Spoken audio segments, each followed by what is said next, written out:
इस कार्यक्रम के पुण्यार्चक हैं स्वर्गीय पंडित श्री रतनलाल जी बैनाड़ा की स्मृति में बैनाड़ा उद्योग लिमिटेड, आगरा।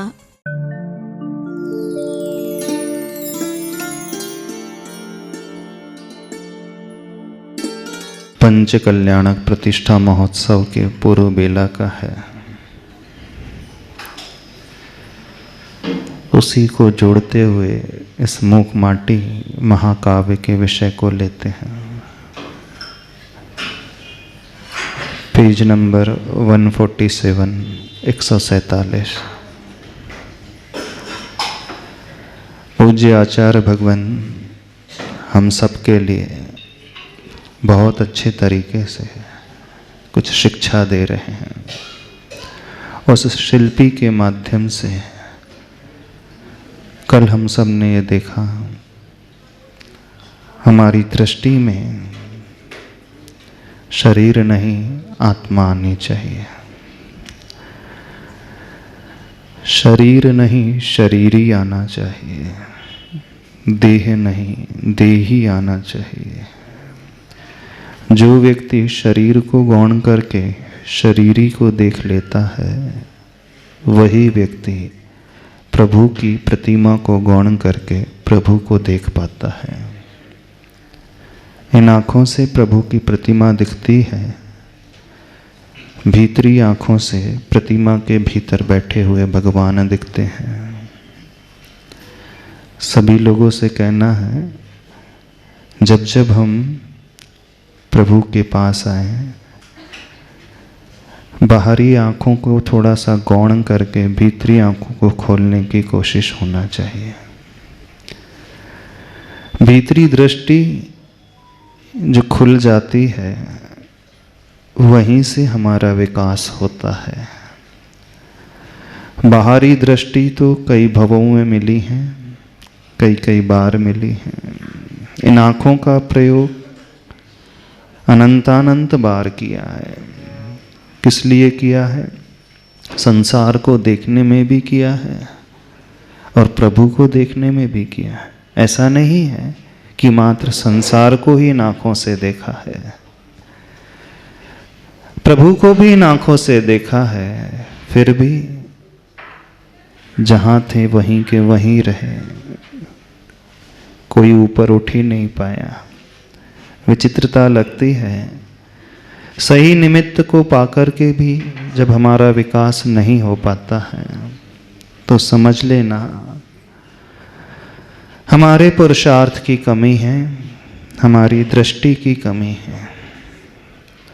तो सभी लोगों से कहना है, इन आँखों का प्रयोग बहिरंग रूप से अभी तक प्रत्येक भवों में किया है।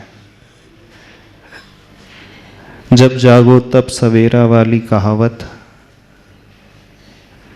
इस भव में अब अंतरंग रूप से अपनी दृष्टि का प्रयोग करना। वो दृष्टि दिखती नहीं है, वो दृष्टि देखती है। इन आँखों से अष्टधातु की प्रतिमा दिख रही है ना? कौन से रंग की प्रतिमा है? पीले रंग की। पार्श्वनाथ भगवान कौन से रंग के थे? हरे रंग के। अब जो इस पीली प्रतिमा में हरे प्रभु को देख ले, तो वही हरे को संबोधित कर सकता है, हरि को देख सकता है। ठीक है। कल आचार्य भगवान ने पंक्ति कही थी, हे नीराग हरे। संबोधन क्या दिया था प्रभु के लिए? हे हरि, हरि अर्थात भगवान, अरिहंत परमेष्टि। हे नीराग हरे अर्थात हे प्रभु, आप राग से रहित हैं। और उन प्रभु के लिए कहा जा रहा है हरे। तो अष्ट धातु की प्रतिमा में जिसे हरे रंग के हरे दिख जाएंगे, पार्श्वनाथ भगवान दिख जाएंगे, वह व्यक्ति प्रभु को देखने वाला होता है। इन चर्म चक्षुओं से हमें अष्टधातु की प्रतिमा दिखेगी, लेकिन भीतरी दृष्टि से वे प्रभु दिखेंगे जो जीवंत हैं, चैतन्य हैं। अभी हम आपसे प्रश्न पूछें तो सभी लोग यही कहेंगे। धातु की प्रतिमा, पीतल की प्रतिमा दिख रही है ना, पीली रंग की दिख रही है ना, किसी को हरे रंग दिख रहे हैं? कितने लोगों को हरे पार्श्वनाथ भगवान दिख रहे हैं? किसी को भी नहीं दिख रहे, किसी को भी नहीं। सत्येंद्र जी आपको भी नहीं दिख रहे, फिर क्या देखा है आज तक? हमें वो देखना है जो दिखता नहीं है। अभी तक तो जो देखा है वो दिखता है, वो तो हर कोई देख ही लेता है। और जो अदृश्य होता है, अदृश्य को यदि हम देखने की कला जान ले तो समझना हम प्रभु के पास आ रहे हैं। अब वो अदृश्य भीतरी आंखों से देखेगा, भीतरी दृष्टि से देखेगा, बाहर की दृष्टि से नहीं देखेगा। समझ रहे हो? नहीं समझ रहे? तो जब जब भगवान के पास जाओ, यदि आदिनाथ भगवान के दर्शन करने जाओ तो सफेद पाषाण की प्रतिमा में स्वर्ण जैसे आदिनाथ भगवान दिखना चाहिए। चंद्र प्रभु भगवान की प्रतिमा में चंद्रमा की जैसे सफेद वर्ण के चंद्र प्रभु नजर आना चाहिए। और पद्म प्रभु भगवान की प्रतिमा में भले ही वो मार्बल की सफेद रंग की हो, लेकिन हमें लाल रंग के प्रभु नजर आना चाहिए।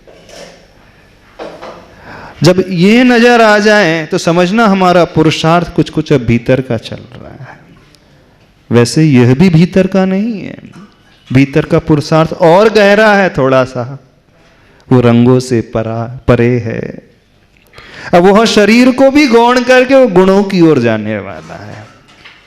तो पहली भीतरी दृष्टि पाषाण की प्रतिमा में, अष्टधातु की प्रतिमा में हरे रंग के पार्श्वनाथ भगवान, फिर दूसरी गहरी भीतरी दृष्टि अब अनंत चतुष्टय को धारण करने वाले पार्श्वनाथ भगवान। जो पंचकल्याणक प्रतिष्ठा हो रही है उसमें 7.25 फीट के सफेद मार्बल के पार्श्वनाथ भगवान रहेंगे। अब अनंत चतुष्टय वाले पार्श्वनाथ देखना, सभी लोगों से कह रहे हैं, चाहे आप इंद्र हो, चाहे इंद्राणी हो, चाहे भगवान की माँ हो, पिता हो, चाहे कोई भी पात्र क्यों ना हो, आप बस ये दृष्टि लाना सीख लो। और ये दृष्टि समीचीन दृष्टि मानी जाती है। चले अपन इस विषय को आगे ले, नहीं तो आप कहोगे कि महाराज जी विषय और गहराता जा रहा है। हाँ, गहराता नहीं जा रहा है, हमारे जीवन को उठाने वाला विषय है, जीवन को परिवर्तित करने वाला विषय है, जीवन को मोल्ड करने वाला, पूरा एक अलग ही रूप में ढालने वाला, ऐसा जीवन ही सही जीवन होता है। तो आचार्य भगवान इस मूकमाटी महाकाव्य के माध्यम से हम सब के लिए वहीं ले जाना चाह रहे हैं, वो गुणों की ओर ले जाना चाह रहे हैं। और यदि हम गुणों की ओर पहुंच रहे हैं तब मानना हम सही रूप में कुछ कर रहे हैं। नहीं है तो क्या है, बाहर का तो सब चलते ही रहता है।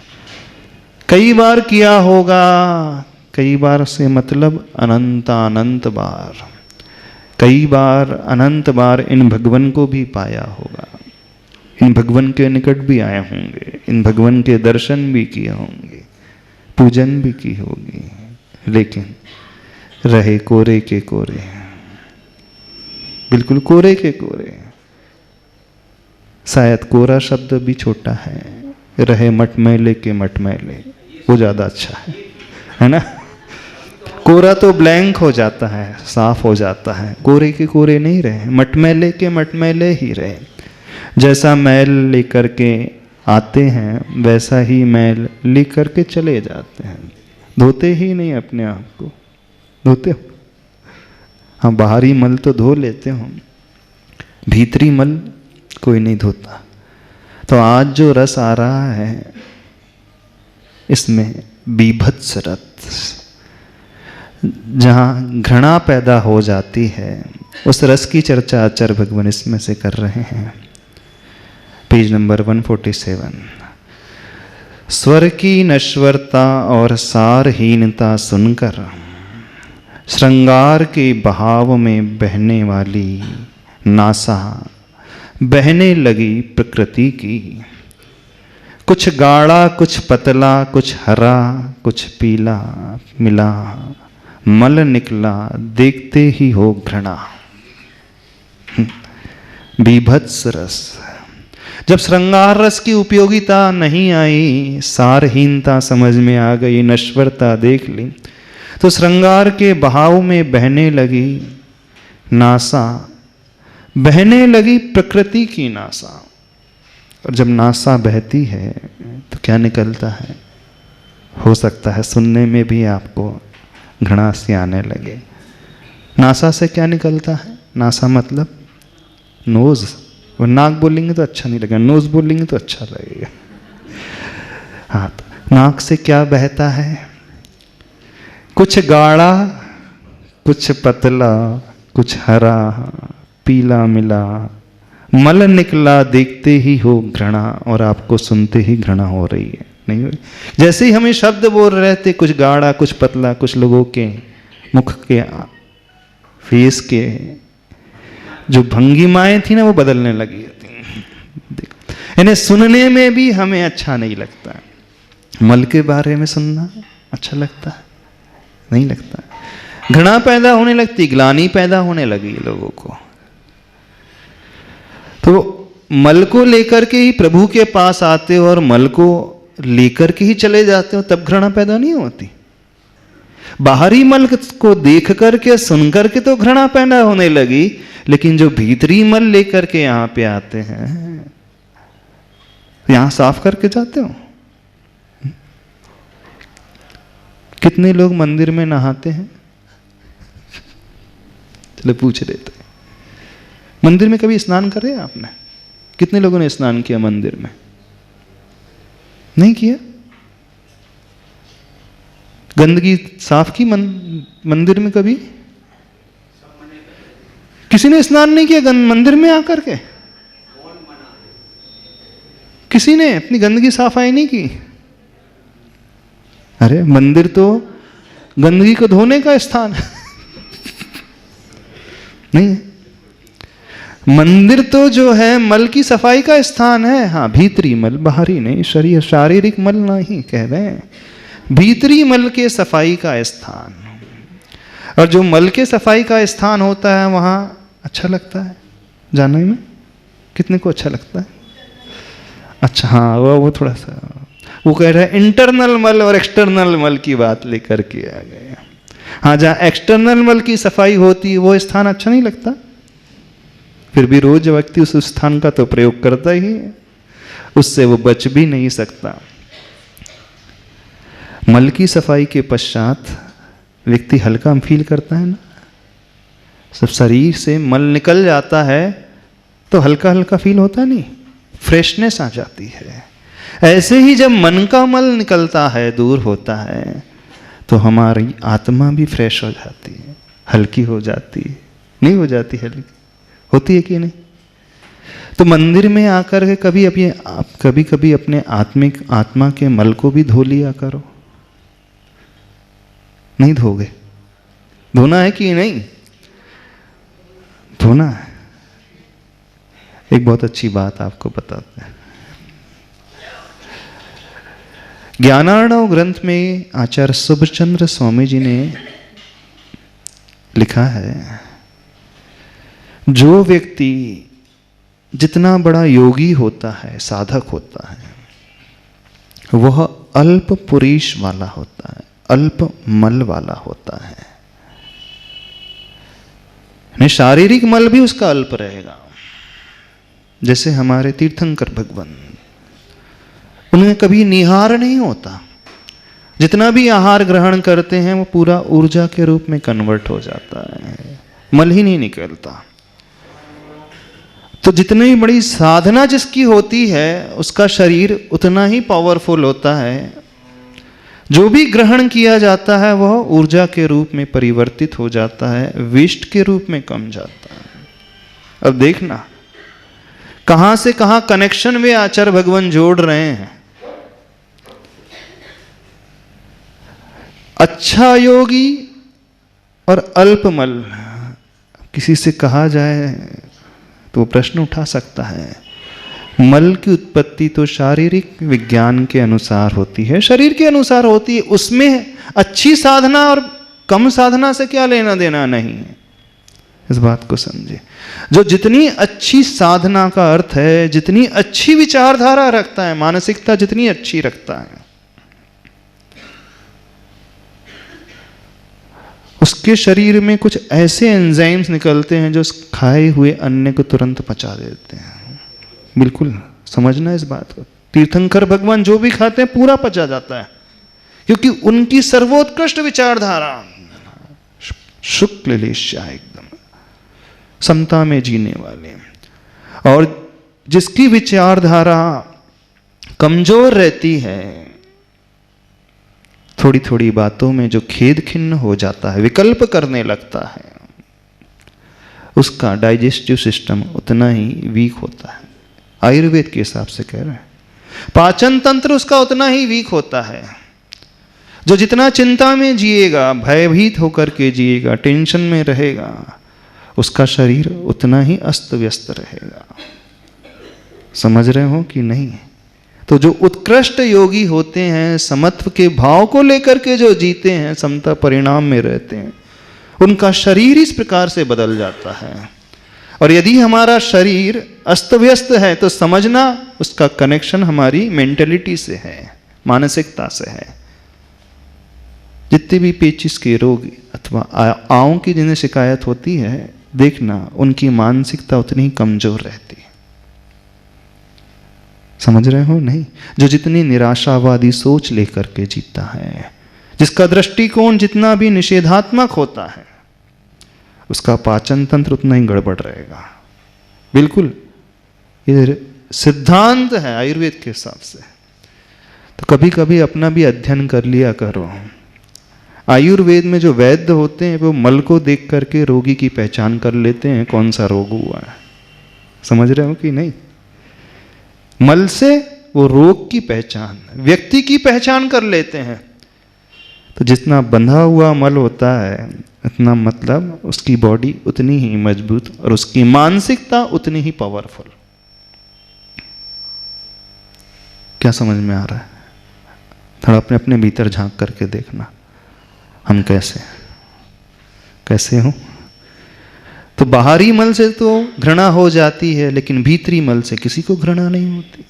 अब हम ये पढ़ रहे हैं, आचार्य भगवान ने जो लिखा है, बीभत्स रस का वर्णन कर रहे हैं। उस नासा से बहता हुआ मल, कुछ हरा, कुछ पीला, कुछ गाढ़ा, कुछ पतला, लोगों की नाक सिकड़ने लगी। नहीं, देखते ही हो घृणा जिस पर मक्षिकाएं, जो राग की जनिकाएं हैं, विषय की रसिकाएं हैं, भिन भिनाने लगी सी। ऐसा लगता है कि बीभत्स रस ने भी श्रृंगार को नकारा है। चुना नहीं उसे अन्यथा सबकी नासिका से अनुनासिक नकारात्मक ही वर्ण क्यों निकलता है। कुछ समझ में आया क्या कहा? जब नाक से मल बहता है तो मक्षिका करते हैं, मक्खियां भिन भिनाने लगती हैं। वे मक्खियां राग की जनिकाएं हैं, विषय की रसिकाएं हैं, गंदगी ही चाहती हैं। आपका मन क्या चाहता है? अच्छा, आप कौन सी बातों को बहुत ज्यादा याद करते दिन भर में? प्रशंसात्मक बातों, अच्छी बातें, पॉजिटिव बातों को याद करते हैं कि आपका मन वही निगेटिविटी की ओर बार बार दौड़ जाता है, वो निराशावादी सोच की ओर भाग जाता है? किसी ने कोई अपशब्द कह दिया हो तो बार बार वो ही सोचते रहते हो कि भगवान की पूजा की पंक्तियां बार बार याद आती दिन भर में, 24 घंटे में। हाँ? 2 प्रकार की मक्खियां होती हैं। एक मधुमक्खी होती है, शहद वाली मक्खी, और एक साधारण मक्खी। मधुमक्खी कहाँ बैठती है? पुष्प के ऊपर जाकर के वो पराग को लेकर के आ जाती है। और साधारण मक्खी कहाँ बैठेगी? वो जाकर के मल पर ही बैठती है। नाली के बाजू में एक प्लेट में रसगुल्ले जाकर के रख देना, एक्सपेरिमेंट करके देखना कि मक्खियाँ रसगुल्ले में जाकर बैठेगी कि मल पे ज़्यादा बैठेगी। थोड़ा कोशिश करके देखना। आज मिठाई जाकर रख देना थोड़ी सी, अच्छा एक मिठाई का पीस रख देना। चलो, जहाँ नाली है, गंदगी है, जहाँ भिनभिना रही है मक्खियाँ, मिठाई अच्छी होती है ना? कहाँ बैठना चाहिए मक्खी को? यदि मिठाई पर भी बैठी है तो मिठाई को छोड़ करके गंदगी में जाकर के बैठ जाती है। लेकिन मधुमक्खी जो होती है वो फूल पर ही बैठती है, उसी के पराग को लेकर के आती है, संग्रहित करती है। आप कौन सी कैटेगरी में? पूछ ले रहे। आपकी मन रूपी मक्खी कहां बैठती है? कहां बैठती है? रसगुल्ले पर? कहां बैठती है? गंदगी में ही बैठती है। उस नासा के मल पर जैसे वो मक्खी का बैठ जाती है, ऐसी बैठती है ना। हाँ, सब अपनी। देखो आपका मन कहाँ जाकर के रुकता है? वो कषाय को याद करता है, वो अपमान के शब्द को बार बार याद करता है। भगवान की पूजा के शब्द को क्यों नहीं याद करता? दिन भर में नमोकार मंत्र कितने बार याद आता है आपको घर पे? वो गाली तो दिन में 40 बार याद आ जाती होगी। नमोकार मंत्र कितने बार?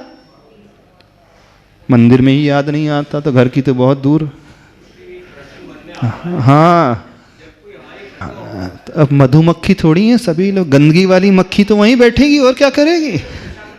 जो गंदगी वाली मक्खी है, गंदगी में ही जाकर के बैठती, उसे वहीं आनंद आता है। उसे मिठाई पसंद नहीं है, लेकिन मधुमक्खी को हमेशा सुगंधी पसंद है। यदि जीवन में हमें गुण पसंद आने लगे, क्वालिटीज पसंद आने लगे, दुनिया में अच्छाइयाँ दिखने लगे, अड़ोसी पड़ोसी की गुण दिखने लगे, तो समझना हम मधुमक्खी की कैटेगरी में आ रहे हैं। और यदि कमियां नजर आने लगे, गंदगी नजर आने लगे, तो समझना वो सामान्य मक्खी है। क्या बना करके रखा है अपने आप को? विषय की रसिकाएं हैं, भिन भिनाने लगी, सो ऐसा लगता है कि बीभत्स रस ने भी श्रृंगार को नकारा है। जो बीभत्स रस है वह श्रृंगार को नकार देता है। चुना नहीं उसे अन्यथा सबकी नासिका से अनुनासिक नकारात्मक ही वर्ण क्यों निकलता है? अनुनासिक वर्ण क्या कहलाता है? हिंदी यदि वर्णमाला पढ़ी हो, न म ञ ङ क, जो अंतिम वर्ण क वर्ग का अंतिम वर्ण क ख ग घ ङ च छ ज झ ञ ट ठ ड ढ ण त थ द ध न, जो पंचम अक्षर होता है प्रत्येक वर्ग का, वो अनुनासिक वर्ण कहलाता है, जिसमें उच्चारण में नासा का प्रयोग होता है, नाक से निकलने वाली। अंतिम क वर्ग है, च वर्ग है, ट वर्ग है, त वर्ग है, प वर्ग है, तो इसे अंतिम वर्ण त न ण म ञ ङ, वो जो है अनुनासिक। सबकी नासिका से अनुनासिक नकारात्मक ही वर्ण क्यों निकलता है? उपरिल अधर पर चिपकता हुआ निचले अधर पर भी उतरता आया वह मल। जो बच्चे होते हैं ना, अधर मतलब ओंठ, होंठ। उपरिल अधर पर चिपकता हुआ, जब नासा से मल बहता है, हाँ हाँ हाँ, देखना बच्चे को।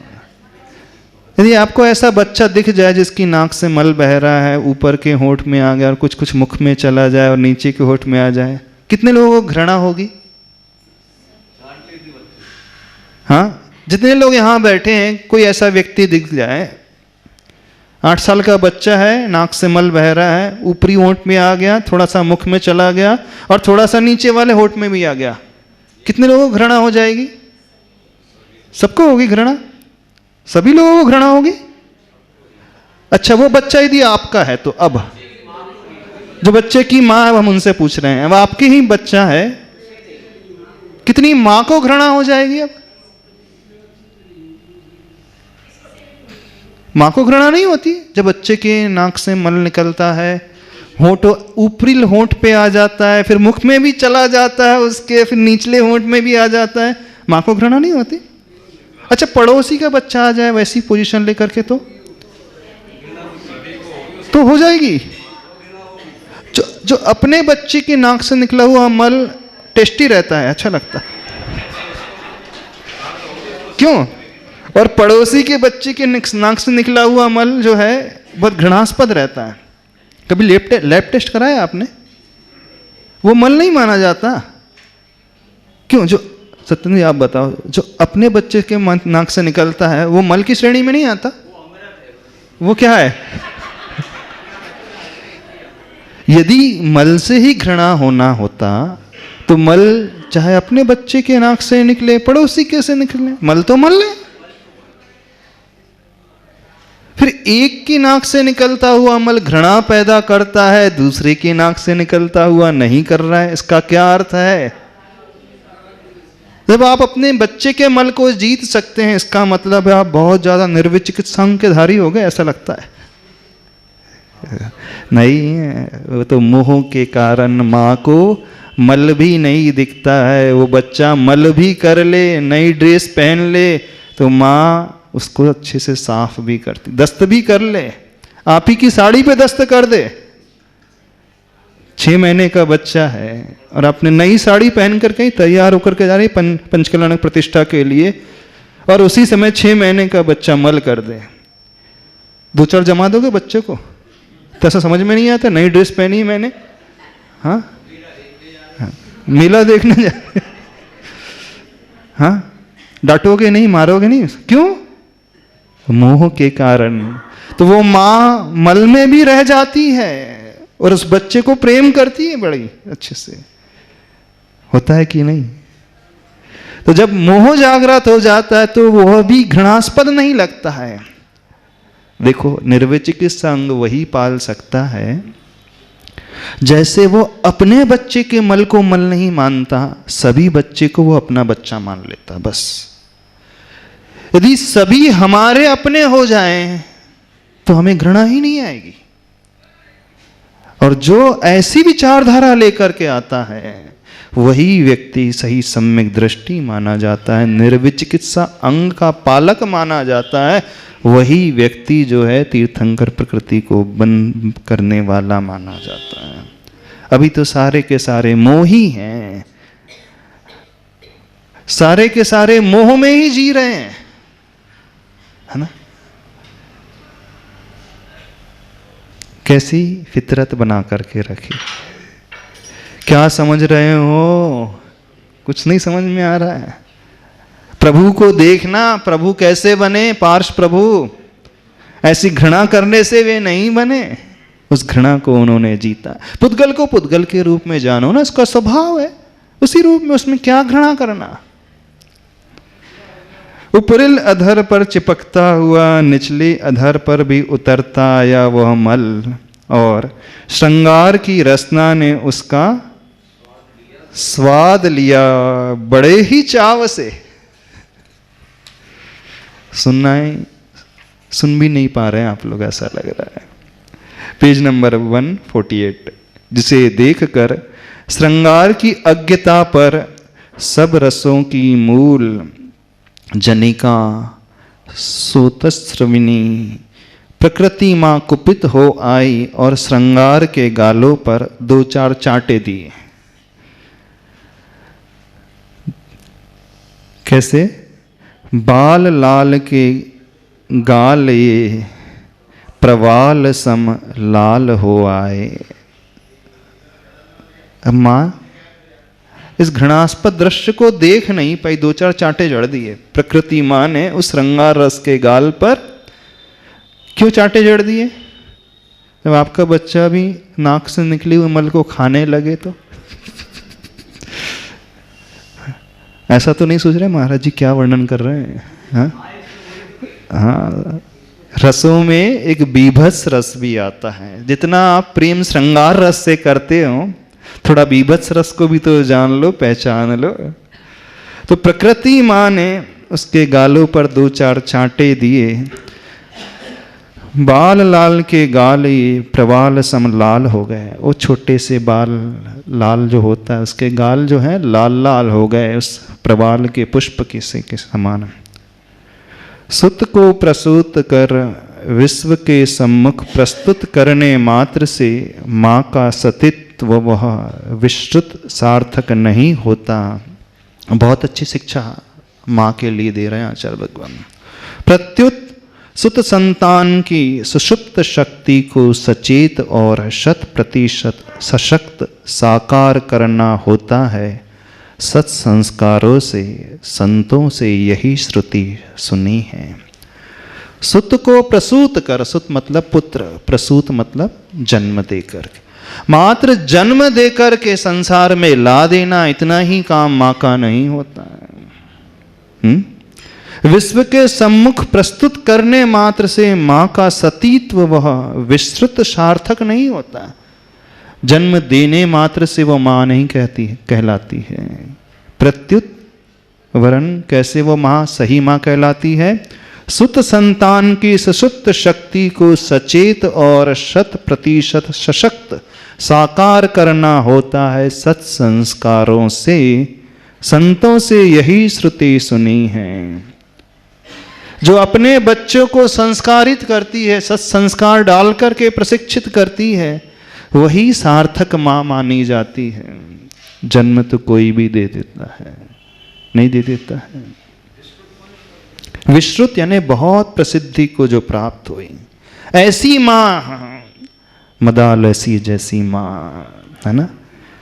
तीर्थंकर भगवान की माँ जो जन्म देती है लेकिन ऐसे संस्कार भी देती है कि वो तीर्थंकर बन जाता है। यहाँ सारी माताएं बैठी हैं, इन सारी माताओं ने जन्म दिया अपने अपने बच्चों को, लेकिन संस्कार कितनी माताओं ने दिए? सत्संस्कार, अच्छे संस्कार कितनी माताओं ने दिए अपने बच्चों को? कितनी माताओं के बच्चे जो हैं धर्म के संस्कार से सहित हैं, ओतप्रोत हैं, भरे हुए हैं। सारी माताएं आकर के शिकायत करती हैं, महाराज जी देखो बच्चा मानता ही नहीं, दिन भर मोबाइल में लगा रहता है, टीवी में लगा रहता है, कहना सुनता ही नहीं है, अच्छे कार्य करता ही नहीं है, ये खाते रहता वो खाते रहता है ना। जो माँ अपनी बालिकाओं अथवा बालकों की शिकायत लेकर के आ रही है, समझ लेना वो कैसी माताएं हैं। जन्म दे करके छोड़ दिया है अपने संतान को, उससे कुछ नहीं होता। जन्म तो कोई भी दे लेता है, नहीं दे लेता है। मनुष्य गति में 1 को जन्म देती, 2 को जन्म देती है माताएं, 3 को दे दोगे। अभी यदि हम कहें तो कड़वा लग जाएगा। पशु गति में रहने वाला जो जीव कितने बच्चों को जन्म देता है? हाँ, क्योंकि जब हम कहते हैं तो कई लोगों को चुभता भी है, कई लोग शिकायत करते हैं, महाराज जी ऐसा मत बोला करो। अभी हम उदाहरण दे दें? चुभेगा तो नहीं आप लोगों को कि महाराज जी माइक से ऐसा कर लेते हैं। पशु गति में कितने प्रकार, कौन कौन से जीव होते हैं जो बहुत सारे बच्चों को जन्म देते हैं? बताओगे आप? हाँ, कौन कौन से जीव 2, 4, 6 बच्चों को एक साथ पैदा कर देते हैं, 8, 10 को पैदा कर देते हैं? हाँ बताना। हाँ माता बताएंगी तब हम उनके मुख से सुन करके ही वो बोलेंगे फिर क्या कहो। कौन कौन से जी? बोलना थोड़ी। जितनी माता हैं, कौन कौन से ऐसे पशु गति के जीव हैं जो 4-6 बच्चों को एक साथ पैदा कर देती हैं? बिल्ली। थोड़ा और जोर से बोलना। सूकर, पंडित जी बोले सूकर, एक माँ बोल रही दादी माँ सूकर। श्वान, हाँ, और जो सूकर होती है कितने 10-12 को पैदा कर देती है एक साथ। चूहा भी 8-6-7 बच्चों को जन्म देता है, बिल्ली भी दे देती है। और मनुष्य गति में रहने वाली माँ भी दे देती है। हाँ, पैदा करने में क्या पुरुषार्थ है? पुरुषार्थ तो फिर उनका ज्यादा है।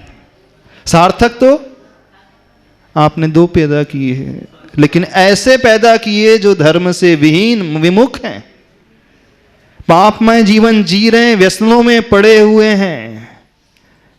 संस्कार यदि आप नहीं दे पा रहे हैं तो ऐसी माता किस काम की? ऐसी माता तो कुमाता कहलाती है। लेकिन जो सत्संस्कारों से संस्कारित करती है अपने संतान को, वो सुमाता कहलाती है, तीर्थंकर जैसी माता कहलाती है। आचार्य भगवान को भी जन्म दिया उनकी माता ने, मां श्रीमंती ने। है? ऐसे संस्कारों दिए अपने संतानों को, ऐसे सत्संस्कार दिए कि 1 नहीं, 2 नहीं, 3 नहीं, 4 नहीं, 5 संतान मोक्ष मार्ग में आगे बढ़ गए। मां तो वो भी है श्रीमंती जैसी मां। आचार्य विद्यासागर जी, पूज्य निर्यापक मुनि समय सागर जी, पूज्य निर्यापक मुनि योग सागर जी, और 2 बेटियां शांता सुवर्णा, उन्होंने भी जन्म दिया अपने बच्चों को। लेकिन 5 बच्चे जो है मोक्ष मार्ग में आगे बढ़ गए। और आप लोगों ने भी अपने बच्चों को जन्म दिया है। कौन से मार्ग में आगे बढ़े हैं वो? पंडित जी बोले संसार मार्ग में। संसार मार्ग भी कई प्रकार का है। एक होता है व्यसनों में डूबा हुआ वो बालक, गलत कार्य करने वाला वो बालक, और एक वह जो धर्म में संस्कारों को अपने जीवन में जी रहा है। बताओ, तो जन्म देने में कौन सी बड़ी बात है? यदि जन्म ही देना बड़ी बात मानी जाती तो उससे अच्छा पशुगति का वो जीव है नहीं है अच्छा। वो तो एक साथ 6 को पैदा कर रहा है, 8 को पैदा कर रही है, वो 10 को भी पैदा कर लेती है, और 10 को पैदा ही नहीं करती, पाल पोस कर बड़ा भी कर देती है। इस बात को ध्यान रखना।